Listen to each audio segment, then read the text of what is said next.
Ok, bonjour, bonsoir à tous. Je me nomme Piga Souleymane Ameogo, je suis économiste actuellement résident en Corée du Sud. Mon intervention ce jour, 19 février, entre justement dans le cadre du débat qui se fait autour du franc CFA. J'ai été interpellé à maintes reprises par un certain nombre de frères, d'amis qui ont estimé qu'il fallait justement qu'en tant qu'économiste, on essaie d'apporter notre contribution à ce débat, qui est très important parce qu'il y va du développement des pays africains. Bien avant d'entrer dans le vif du sujet, il est important qu'il y ait un préalable. C'est-à-dire, l'idée ici et mon intervention s'inscrit dans l'optique de penser d'abord le développement de l'Afrique, indépendamment de anti-CFA. Non, en fait, il faut sortir justement de cela, se positionner dans une perspective de construire justement des bases solides pour le développement de l'économie africaine. Et c'est justement dans cet esprit que nous sommes engagés. Déjà, donc c'est très important de se positionner là-dessus parce que même quand on suit de loin les interventions des uns des autres, c'est-à-dire des pros, des anti, nous sommes là par rapport à une situation. C'est-à-dire, on a déjà que les pros estiment que nous devons sortir du franc CFA parce que justement, le système du franc CFA est un système qui nous empêche de nous développer. Et les anti-franc CFA estiment que si nous sortons du franc CFA, nous risquons de nous retrouver justement dans une situation très compliquée, peut-être des chaos, et qu'il est préférable d'y rester. Et il y a certains qui sont dans une phase intermédiaire qui est que essayons d'abord de réformer les institutions de la zone franc pour être plus ou moins sûr que lorsqu'on va sortir, on pourra justement s'en sortir. Donc, de toutes les façons, on sent de part et d'autre une volonté manifeste de pouvoir participer au développement économique. Et je pense que déjà, c'est un acquis à mettre justement à l'actif de la société civile africaine. Il est très important. Deuxième chose, mon intervention va essayer de ne pas être vraiment technique. Ce qui suppose que nous allons faire des simplifications très fortes, donc qui seront sous-tendues par des hypothèses très fortes que des économistes pourront trouver trop simplificateurs. Mais nous estimons que l'esprit ici, c'est de pouvoir partager les idées essentielles pour que justement on puisse se comprendre et participer à enrichir le débat. Donc voilà un peu le préalable dans lequel nous sommes.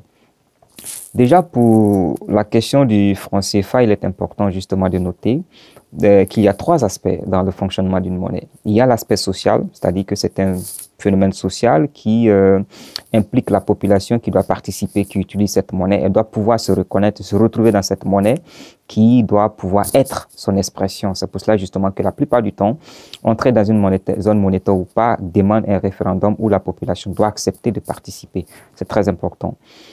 Deuxièmement, il y a l'aspect politique et il y a l'aspect économique.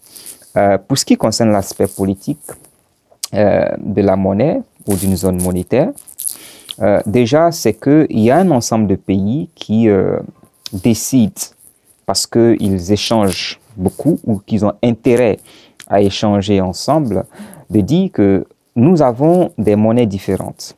Et lorsque nous avons des monnaies différentes, cela suppose que nos banques centrales respectives doivent disposer des devises, c'est-à-dire de la monnaie étrangère, de la monnaie du pays avec qui on veut commercer, dans le cas où on veut importer. Dans le cas où notre banque ne l'a pas, elle est obligée d'aller s'en procurer. On va expliquer ça dans les détails dans l'aspect économique. Donc, ce qui fait que c'est un peu difficile. Et puis, la fluctuation des monnaies fait que les importateurs ou les exportateurs sont plus ou moins perdus par moment parce qu'il faut faire des calculs. Lorsque la valeur de l'autre monnaie augmente ou baisse, ça peut avoir des effets sur les exportations, etc. Donc, ils disent que pour éviter justement cette instabilité de la monnaie entre nous, nous allons essayer d'entrer dans une monnaie monétaire, donc nous réunir tous, utiliser une monnaie unique qui va permettre justement de stabiliser notre monnaie, parce qu'on utilise la même monnaie, et donc éviter les fluctuations et les incertitudes liées à l'importation et à l'exportation. Donc une zone monétaire, donc c'est la volonté politique d'un ensemble d'États qui décident de se mettre ensemble, d'avoir une monnaie, de la faire fonctionner selon des règles gérées par une banque centrale de la zone, dans le but d'accroître les échanges intra-zones et d'arriver à un fédéralisme budgétaire et vers la fin politique. Les théories économiques sont là-dessus par rapport à une zone monétaire. Donc, c'est une volonté politique. Dans le cadre donc, de notre zone, qui est la zone CFA, il faut d'abord reconnaître et remarquer que notre zone n'est pas une zone monétaire optimale, ou du moins une zone monétaire au sens de la théorie économique. Notre zone est une zone une pseudo-zone monétaire, ou ce qu'on appelle en anglais a currency board, avec un leader, qui est la France. Donc, généralement, on l'appelle dans les termes techniques une pseudo-zone monétaire asymétrique avec un leader, c'est-à-dire la France. On l'avait, ces genres de zones monétaires, avec les métropoles au moment de la colonisation, notamment avec la France et les 15 pays, et la Grande-Bretagne, qui avait déjà ses colonies, la East African Currency Board, la West African Currency Board, et la Central African Currency Board, 1913, 1919 et 1938. Et donc, mais ce système a été aboli après les accords de Bâle en 1967, pour ce qui concerne la Grande-Bretagne. Mais la France a maintenu ce système. Donc, c'est un système qui est mis en place par le colon dans les territoires occupés, dans lequel il émet une monnaie qui n'a libre cours, c'est-à-dire une monnaie qui est valable que dans cette zone-là. Mais lorsque cette zone veut commercer avec l'extérieur, elle est obligée de passer par la monnaie du pays leader. Donc, c'est le pays leader qui définit la politique monétaire de la zone, parce qu'à l'époque, il n'y avait pas d'État. Donc, c'est le pays qui contrôle. Mais pour ne pas mettre en circulation sa propre monnaie, parce que lorsque tu mets ta propre monnaie dans la zone de circulation, tu crées de la monnaie. Donc, ça veut dire que tu crées de la monnaie. Et quand tu crées de la monnaie, tu augmentes la masse monétaire.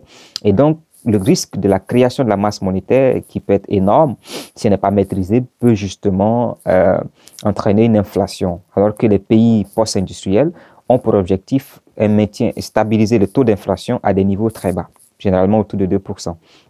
Donc, l'idée ici, c'est de dire, on crée une zone dans laquelle on émet une monnaie qui n'a cours légal, c'est-à-dire qui ne circule que dans cette zone. Et cette monnaie est arrimée à la monnaie du leader, c'est-à-dire c'est la porte d'entrée et de sortie de cette zone-là. Et c'est ce qui se passe justement dans notre cas. Ce qui fait que la politique monétaire dans la zone est la politique monétaire du pays leader, c'est-à-dire c'est elle qui définit les paramètres. Elle contrôle les institutions et elle définit les paramètres. La preuve, le CFA a été créé en 1939. Et donc, les pays africains étaient indépendants en 1960, c'est-à-dire que les institutions de cette zone étaient gérées par la France. Parce que c'est comme ça que ça fonctionne, en fait. Et après les indépendances, on a maintenu cette zone.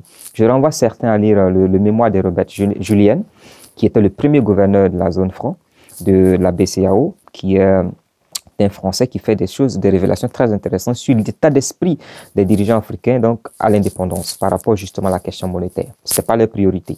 Donc la France la gère.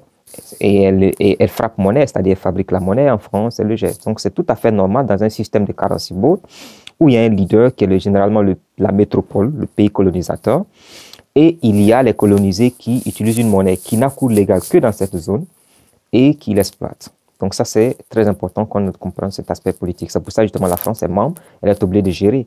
Et un aspect intéressant, ça veut dire que c'est l'État français qui contrôle, ce n'est pas la banque française, parce que c'est l'État à travers son trésor. Ce qui fait que le système CFA, aujourd'hui, n'est pas un système normal par rapport à la gestion du système financier, puisque normalement, ça devait être logé au niveau de la Banque centrale, si on voulait que ça se fasse de manière normale, au niveau de la Banque centrale européenne, parce que c'est ça le système financier normal. Mais lorsque la Banque centrale est arrimée au Trésor, qui définit, avec le ministère de l'économie français, qui définit la quantité de monnaie à émettre et tout ça, à partir de ce moment, l'esprit même de l'indépendance de la Banque centrale avec l'État est déjà violé. Parce que généralement, dans la théorie économique, la Banque centrale doit être indépendante, pas autonome, mais indépendante de l'État. Elle doit pouvoir définir sa politique monétaire en fonction justement des besoins de l'économie. Alors que dans notre cas, la Banque centrale étant arrimée au Trésor français, elle viole déjà cette théorie de l'indépendance de la Banque centrale par rapport à l'État. Ce qui est un problème déjà d'un point de vue technique. Ce qui montre que la zone franc est une zone qui est atypique. Quand on en parle ici aux chercheurs, notamment là où je suis, quand on parle de la forme du CFA, ils s'étonnent, waouh, ça existe toujours chez vous. On dit oui, ça existe. Donc c'est étonnant. Donc voilà l'aspect politique du franc CFA. Pour ce qui concerne l'aspect économique du franc CFA, j'avais plus ou moins commencé à aborder la question, c'est la question justement du développement. La monnaie est un instrument très important dans le développement économique des nations. Et c'est un instrument de souveraineté.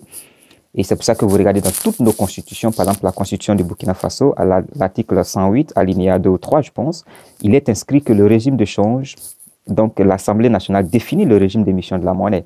C'est pour dire que l'Assemblée Parlement a un droit de regard sur la gestion de la monnaie parce que elle est censée être l'apanage de la population. Malheureusement, on viole encore cet aspect où définir les rapports doit passer par l'Assemblée nationale. Là, par exemple, la question du franc CFA, il faut forcément passer par un référendum. Si on ne fait pas un référendum aujourd'hui, on viole la Constitution parce que c'est inscrit dans nos constitutions, même celle de Burkina Faso aujourd'hui, et même de la Côte d'Ivoire. Donc, il faut, même si les intellectuels font le débat, si ça ne passe pas par un référendum, il y a violation. Ce qui veut dire que le combat qu'on est en train de mener avec Kémy Séba et autres, c'est très intéressant, il faut juste récolter le maximum de signatures nécessaires dans chaque pays et puis déposer au niveau de l'Assemblée nationale et puis demander un référendum par rapport au CFA. C'est aussi simple que ça. Et si on vote un non, un oui à sortir de la zone franc, ou du moins, là encore c'est un élément, on ne sort pas de la zone franc, on expulse la France de notre zone monétaire. C'est tout. Donc ça aussi c'est un élément sur lequel nous allons revenir. Donc pour parler donc de l'aspect économique, il faut, comme nous le disions, la zone monétaire est une zone très importante et très importante dans le développement. Donc comme nous le disions déjà, la monnaie, c'est un instrument de développement. Et nous allons essayer de simplifier les choses pour que les gens comprennent. La monnaie a deux valeurs fondamentales. Il y a ce qu'on appelle la valeur interne de la monnaie et la valeur externe de la monnaie. La valeur interne de la monnaie, c'est la capacité que notre monnaie a à pouvoir acheter des biens au niveau de notre économie à nous.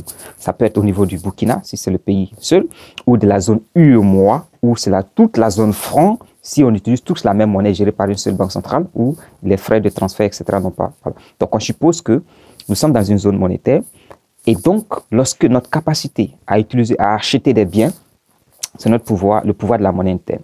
Ici, par exemple, je prends un élément simple. Si vous aviez 10 000 francs, par exemple, et avec 10 000 francs, vous pouviez vous acheter, par exemple, 3 biens, okay, dans votre panier de consommation, et que 2 ou 3 jours ou un mois après, les mêmes 10 000 francs ne vous permettent pas d'acquérir les 3 biens parce que les prix ont augmenté, vous voyez que votre pouvoir d'achat, votre capacité à acquérir les biens au niveau local a baissé. Donc, la valeur de votre monnaie a baissé. Pourquoi? Parce que le rapport masse monétaire sur le prix, donc votre revenu ou la quantité d'argent qui circule dans l'économie sur le niveau général des prix au niveau de l'économie, donc ce rapport-là, c'est-à-dire une augmentation du prix du niveau général des prix, entraîne une baisse du rapport. Donc, c'est cela qui est le pouvoir d'achat. Ici, ça c'est la valeur interne de la monnaie, capacité à acheter des biens à l'intérieur. Il y a le pouvoir d'achat de la monnaie à l'extérieur, qui est dans ce qu'on appelle la valeur externe de la monnaie, qui est la capacité que notre monnaie a à acheter des biens qui sont hors de la zone monétaire. Par exemple, si aujourd'hui on veut acheter des biens au Ghana, par exemple, où la monnaie utilisée c'est le cedi, si par exemple avec 10 000 francs CFA aujourd'hui, j'avais accès à 3 ou 4, 5 biens ghanéens au Ghana, lorsque, par exemple, je prends les 10 000 francs aujourd'hui, et voilà le mécanisme qui se passe. Lorsque j'ai mes 10 000, qu'est-ce que je fais? D'abord, je vais convertir mes 10 000 en cedi. J'enlève le fonctionnement des banques dans ces conversions pour faciliter un peu la compréhension. Je vais convertir mes 10 000 en cedi. Ça suppose que je vais acheter des cedi. Donc, les cedi deviennent pour moi comme un bien que je dois acheter.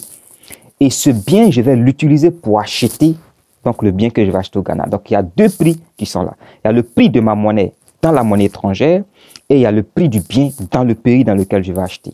Et généralement, on utilise le taux d'échange réel, c'est-à-dire en essayant de faire des techniques économiques, on ne rentre pas là-dedans. Ça veut dire que lorsque, aujourd'hui, je veux dépenser des mains, d'abord, je dois avoir la monnaie ghanéenne parce que les Ghanéens au Ghana n'utilisent pas le CFA dans les interactions. Donc, ils ont besoin de leur monnaie. Donc, lorsqu'ils vendent dans la zone franc, il espère que lorsque l'argent il va le recevoir au niveau de sa banque à lui, doit lui donner cette monnaie en cedi. Ce qui fait qu'entre les deux banques, la banque de la zone franc et la banque de la zone cedi, il y a des échanges. Achat de CFA, achat de cedi, si on veut vendre ou acheter. Voilà là, comment ça se passe. Donc, ce qui veut dire que pour un bien à l'extérieur peut être moins cher, mais si la valeur de la monnaie, c'est-à-dire le prix du cedi en termes de CFA est très élevé, ça veut dire que le bien va coûter cher. Donc, lorsque la monnaie coûte cher à l'extérieur, le bien va coûter cher. Ça, c'est naturel. Donc, on va revenir sur ces aspects pour comprendre la politique de change, la politique extérieure de l'État. Donc, voilà les deux aspects de la monnaie. Maintenant, rentrons au niveau intérieur de notre monnaie et avec la question du CFA. Vous voyez, aujourd'hui, nous sommes dans une économie où nous avons des matières premières. Nous avons aujourd'hui besoin de nous industrialiser parce que nous avons des problèmes d'emploi, nous avons des problèmes d'infrastructure, nous avons beaucoup de problèmes structurels qui doivent être résolus. Et pour ça, il faut déjà que nous puissions faire des réformes.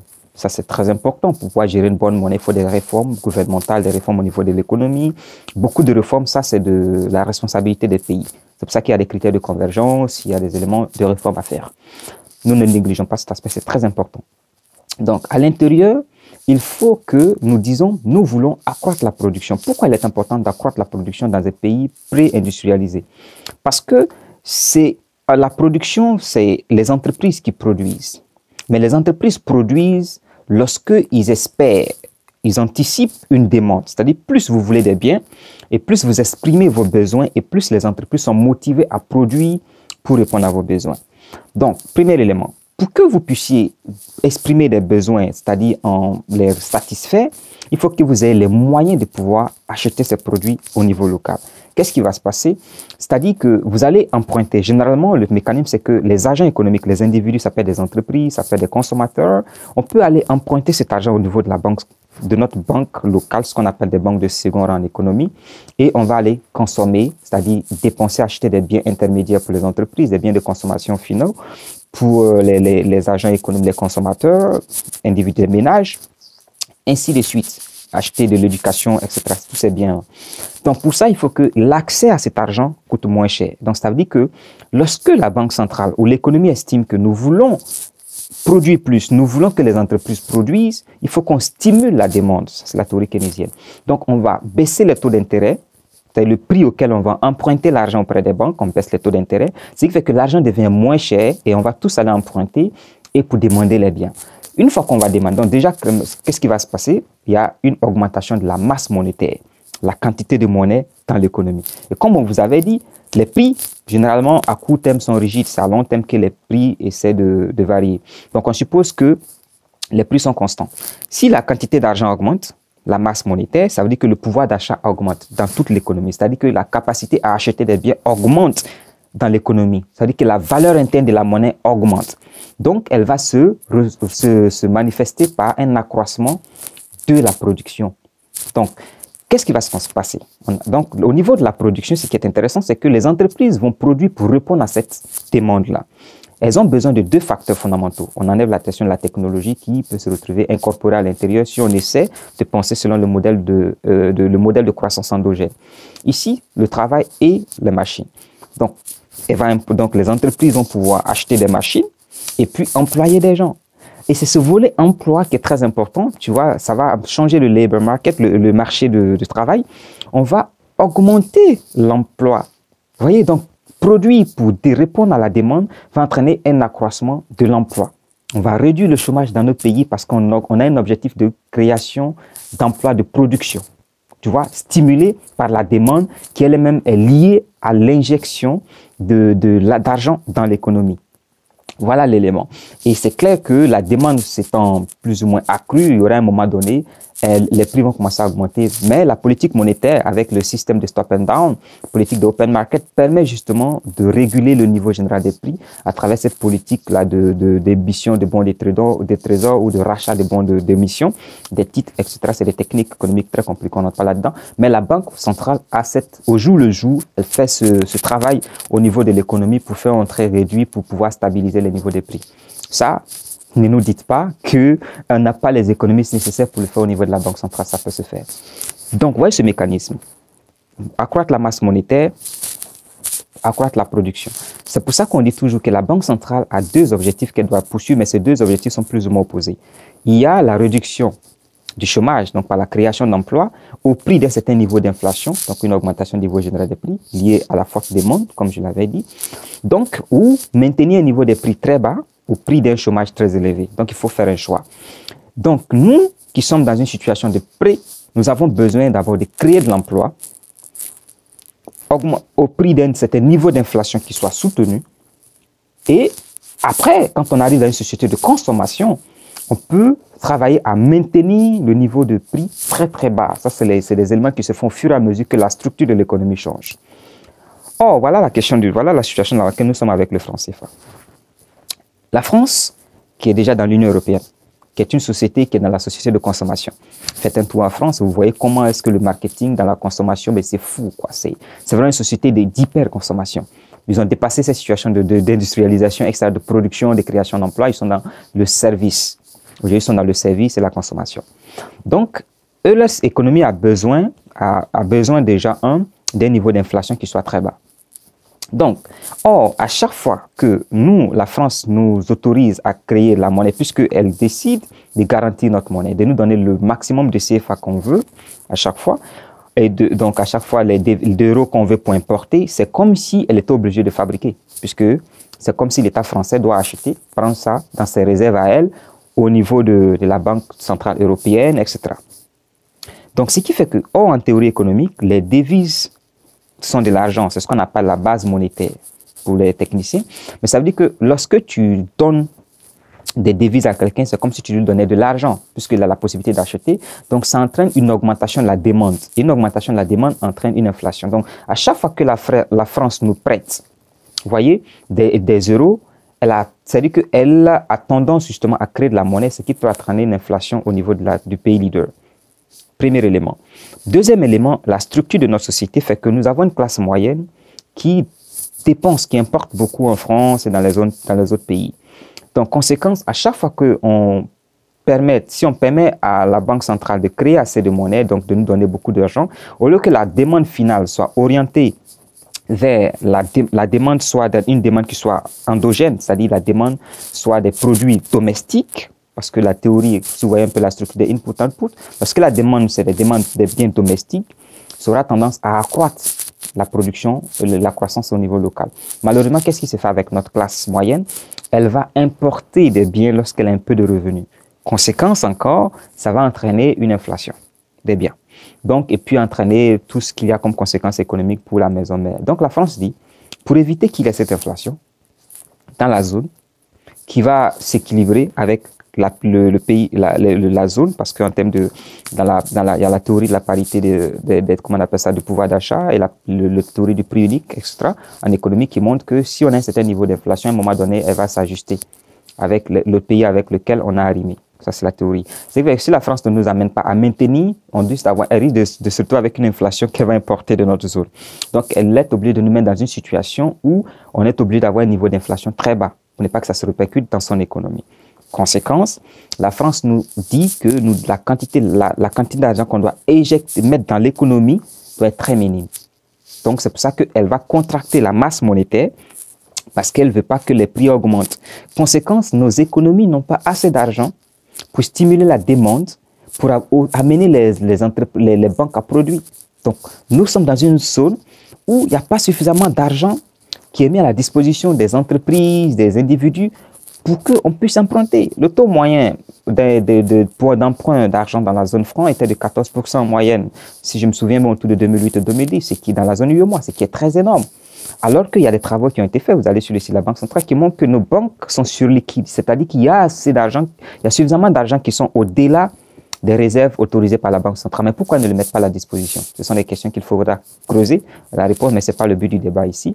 Donc, c'est pour dire que parce qu'on contracte la quantité d'argent en circulation, nous n'avons pas suffisamment d'argent. Et tout ça, c'est le mécanisme justement du franc CFA qui contraint justement à limiter la quantité d'argent, donc le crédit à l'économie, pour ne pas qu'il y ait une inflation. Parce que c'est l'objectif de maintenir un niveau d'inflation très bas qui a été retenu par la Banque centrale parce qu'elle est arrimée à la France, plutôt qu'un objectif de création d'emplois, donc de réduction de chômage.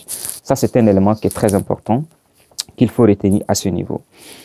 Deuxième élément qui est très important par rapport justement à la question de la monnaie, c'est ce qui touche l'aspect extérieur avec nos devises. Parce que souvent, on entend les gens dire que bon, lorsque on comprend la bonne foi de ceux qui veulent défendre le franc CFA, mais là, il y a une nuance qu'il faut relever pour certains qui reprennent certaines publications.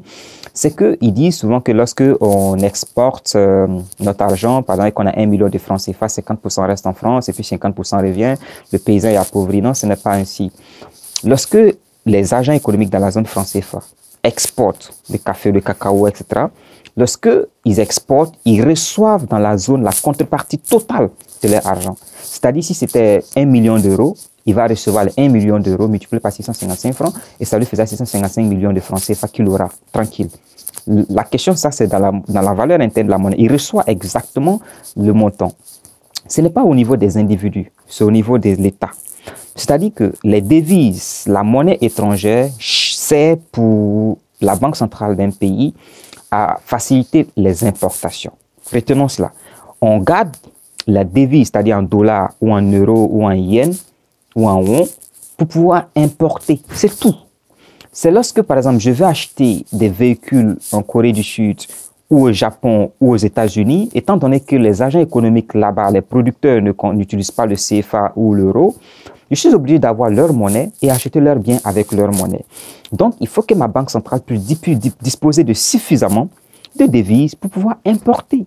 Et donc, ce qui fait que généralement, il est dit que les banques centrales on évalue en termes de volume, en termes d'importation. Souvent, on dit qu'on dispose de 3 mois d'importation. Il faut avoir un minimum de 3 mois d'importation en termes de devises dans son compte, plus ou moins de sécurité. Ça veut dire que lorsqu'on va faire la somme de tous ceux qui veulent importer des machines ou bien faire venir des chercheurs qu'on doit payer en euros, en won, etc., notre banque centrale doit pouvoir donner l'argent, les devises, c'est-à-dire le won, le dollar, etc., à l'entreprise dans le pays qui a fait venir l'américain, le chinois, etc., pour qu'il paye celui qui doit partir dans sa devise.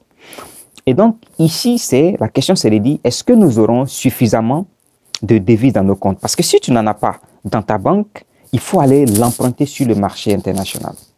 Et c'est là justement qu'on parle de la question de, est-ce qu'on va s'en sortir si on sort de la zone franc?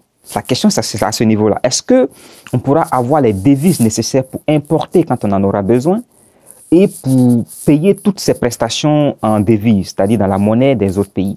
C'est à ce niveau que la question se pose. Mais c'est simple.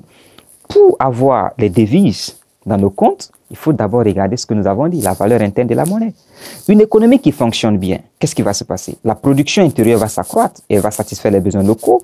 Et si on a fait des bonnes réformes dans le secteur du commerce, trade reform, on peut faciliter les exportations. C'est ce que la Corée du Sud a fait. Et lorsque on exporte, ça peut être des biens et des services, parce que la Corée du Sud a exporté des services dans les années 70 qui lui ont permis de soutenir sa monnaie lorsqu'elle avait des problèmes avec sa monnaie. Ce sont les chercheurs, les techniciens, surtout Hyundai, qui en Arabie Saoudite, à Count Street, des immeubles, des bâtiments, etc., qui ont permis de rapatrier des dollars, qui ont permis de soutenir la Corée du Sud. Vous voyez, parce qu'elle avait besoin d'importer, elle n'avait pas assez de devises, et ce sont les devises reçues par ces travailleurs, ces services vendus à l'extérieur qui ont permis d'avoir ces devises-là. Donc ça veut dire que, ici, la question c'est, est-ce que nous aurons assez, justement, de devises en or ou en dollars ou en euros dans nos comptes lorsqu'on va vouloir importer? Pourquoi? Parce que si tu n'en as pas assez, il faut aller l'acheter sur le marché des changes. Tout le monde peut aller. Mais vous avez vu que l'élément pour emprunter de l'argent, c'est comme un individu. Plus tu es crédible, et mieux tu peux l'avoir à un coût réduit. Mais moins tu es crédible, il est plus difficile d'avoir accès au marché des changes parce que les risques de change, c'est-à-dire que le risque que tu sois défaillant, fait que les gens ajoutent ce qu'on appelle la prime de risque, ce qui fait que tu vas emprunter cher. C'est ce qui s'est passé avec la Grèce. Donc l'idée, c'est de dire que l'une des conditions pour sortir, c'est de s'assurer que nous avons fait suffisamment de réformes, nous avons réussi à structurer notre économie de manière à ce que nos exportations de matières premières nous permettent de disposer d'assez de devises que nous pouvons garder dans nos banques centrales pour nos importations, ou bien les réformes que nous avons faites dans nos économies dans la zone franc soient suffisamment bien de telle sorte que nous sommes cotés, crédibles sur le marché d'échange, le marché financier, de manière à ce que la zone franc puisse justement emprunter des devises à des taux très bas.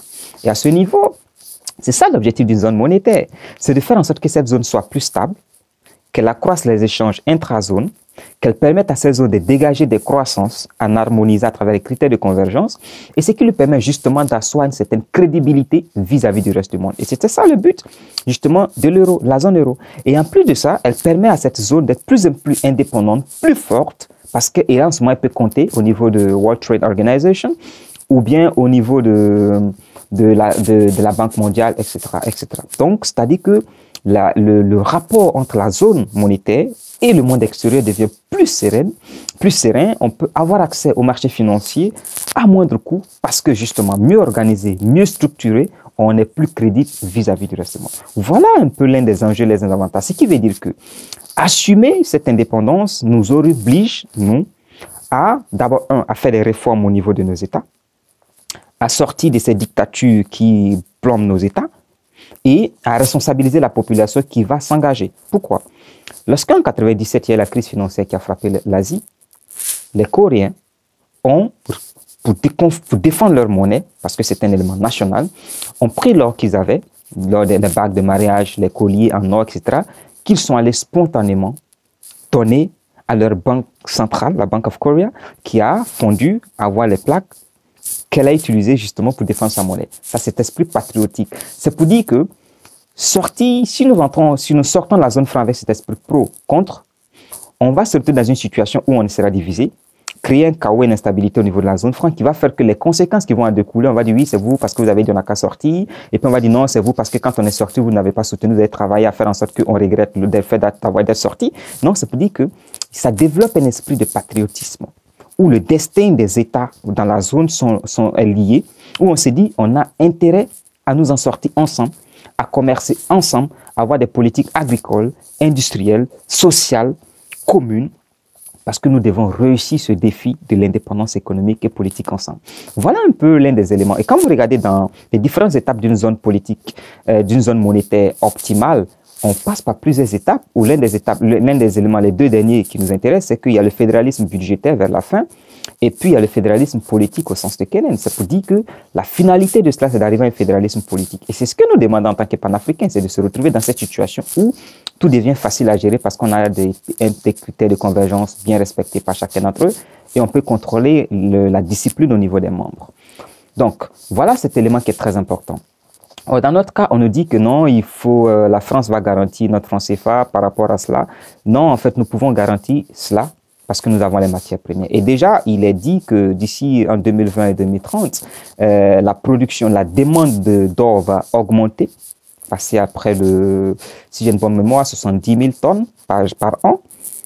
Alors, donc, ce qui veut dire que nos pays comme le Burkina, la Côte d'Ivoire, le Mali, qui avons d'or, assez d'or, nous devons commencer dès maintenant à penser dans la zone franc, à avoir des entreprises qui vont commencer à exploiter cela pour que ça reste. Nous exploitons l'or brut à la Suisse.